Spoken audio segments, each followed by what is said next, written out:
Hey guys, it's the Nerdy Movie Guy. So today we're going to talk about episode 2 of season 2 of Loki. Now there was a lot in this episode, and what I liked most is all the stories, all the new content in the first episode. Episode 2 kind of just expanded on everything. They didn't really do anything completely new. They didn't ignore the first episode's storylines. This really felt like a continuation of the first episode, so I appreciated that. I thought it was really cool.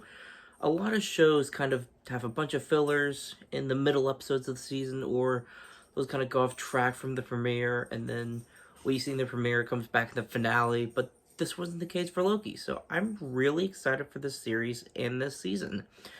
So one of the first things, I don't remember if she's called Agent Docs, or Council Member Docs, or Evil Lady Docs, but this new character Docs has her own private crew, and they're going after Sylvie, and we don't know where she's going. We don't know what kind of lead she has. We don't know if she really knows where Sylvie is or not, or whether or not she's going to where He Who Remains was killed. So this is an intriguing story because she's not really seen in most of the episode. So what we do see is Loki and Mobius are tracking Brad. They come across Brad. Now he was one of the loyalists to Docs, but he's kind of created a identity of his own on this timeline. I don't remember if they specified if where they found Brad was the timeline or some other timeline, but they find him, and of course he's living a lie, or some version of his life he could have or would have had. So Loki and Mobius they capture him. They bring him back to the TVA, and we get to see Loki actually use magic, which I thought was pretty cool. I know that's a big portion of his power in the comics, and to see it in live action now, something that I just found very fascinating. I thought the CGI looked pretty cool, the special effects, his magic, just everything looked great about it, and it was exciting. And as we move on, when they're trying to interrogate Brad to figure out where Sylvie is, we kind of get to see Brad get under Loki, and more so Mobius' skin. And what's fascinating about this is we see Mobius kind of has probably fantasized about what kind of life he could have had on the timeline, but because he's a member of the TVA and because he has a duty and he has people he wants to protect, coworkers he's got to look out for, he's not going anywhere. And it's almost kind of a tragic story because now we know he could have a life, and maybe he could go back and have one, but he's choosing not to because that's his role. He's been at the TVA, he will be at the TVA, and that's that. So it kind of creates this traumatic story for him, and it's pretty sad. And as we progress throughout the episode, and as they're interrogating Brad, we get to see the God of Mischief version of Loki, and it was pretty cool, to see that side come back. And as they interrogate Brad, he tells them where Sylvie is, and they go looking for her. And of course, she's at a McDonald's. There's kind of this cameo say, because I know McDonald's actually had some marketing for the upcoming season of Loki. And it was just kind of cool to see something familiar in Loki. So it was cool to see, how McDonald's looked like, a while back. And it was just it kind of brought a nostalgic feeling to the episode. To the old Loki, to having McDonald's. I mean, just the sets and the characters, it just felt kind of nostalgic. I didn't know how else to explain it. And of course, Sylvie doesn't really want to help Loki. She doesn't want to get involved. She has her own life. And that was the whole point about Loki and Sylvie in season 1, is they wanted to have their own life. And now Sylvie has that. And she's kind of dragged back in anyway. And this new character, Docs, it was fascinating reading the comments online because people have pointed out when Thanos snapped, he killed half-life across this universe. Docs created countless lives on countless timelines, on countless universes.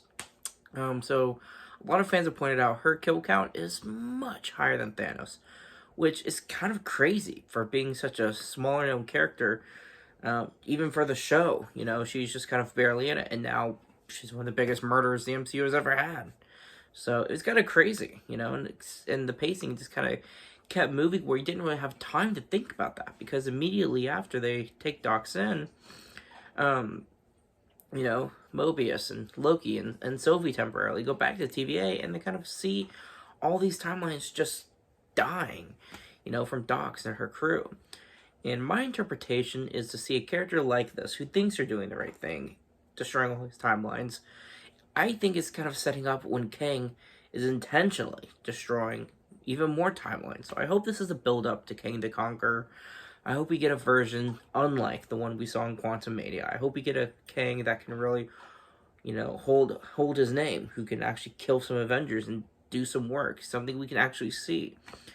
But I hope that's where this is going. But regardless, Mobius kind of had that tragic story with the life he could have, and then when Sylvie kind of walks away, you can tell Loki's just heartbroken. All he wants is her back, and he's got feelings for her. But now he also realizes he's kind of becoming a hero, whether he realizes it or not. He's trying to help people. The TVA, the timelines. He now realized he was a victim of what the TVA stands for, what's supposed to be, and now he sees countless other people being taken advantage of just like he was. So to see him sympathize with these people and with these timelines, it kind of brings about a sort of redemption to his character. Maybe not his entire story, but this version of Loki. I'd like to see him interact with the Avengers, with S.H.I.E.L.D., with just be back in the MCU again.